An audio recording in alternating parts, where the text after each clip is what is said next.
Bonjour à toutes et à tous. Aujourd'hui, vos 54 conseillers départementaux sont réunis à Quimper pour la séance plénière du département, au cours de laquelle nous allons débattre de 5 points essentiels. D'abord, nous commencerons par rendre hommage à nos compatriotes qui sont décédés à Mayotte et par voter une aide exceptionnelle au département de Mayotte qui doit se relever du terrible cyclone qui s'est abattu sur cette île, qui est un petit bout de la France, à l'autre bout du monde, mais qui mérite la solidarité de tous les Français. Nous débattrons ensuite de la protection des élus locaux, puisque nous allons voter une motion appelant l'État à davantage les protéger.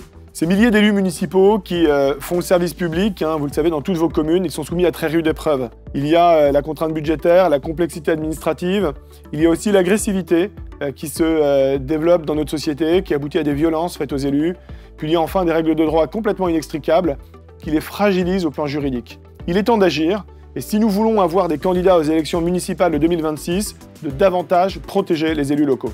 Nous débattrons ensuite de la situation budgétaire du département qui reste difficile, à la fois parce que nos recettes ont beaucoup diminué en lien avec la crise économique que nous traversons, et parce que nos dépenses ont beaucoup augmenté.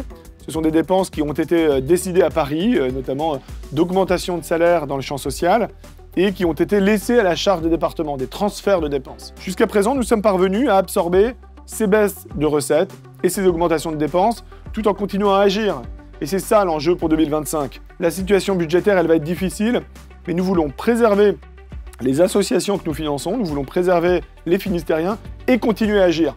Continuer à agir dans le champ du handicap, continuer à agir dans le champ du RSA en ramenant les allocataires au travail, continuer à agir en luttant contre la désertification médicale ou en finançant la culture et le sport comme nous le faisons dès à présent.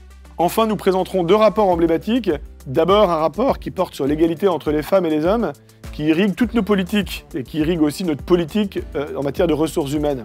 Je mets l'accent sur 2 actions phares qui ont été engagées en 2024. Il s'agit d'abord de la lutte contre les violences intrafamiliales, contre les violences faites aux femmes, où le département a très fortement accentué sa présence dans les commissariats et les gendarmeries, pour que la réponse pénale des policiers et des gendarmes soit accompagnée d'une réponse sociale des agents du département.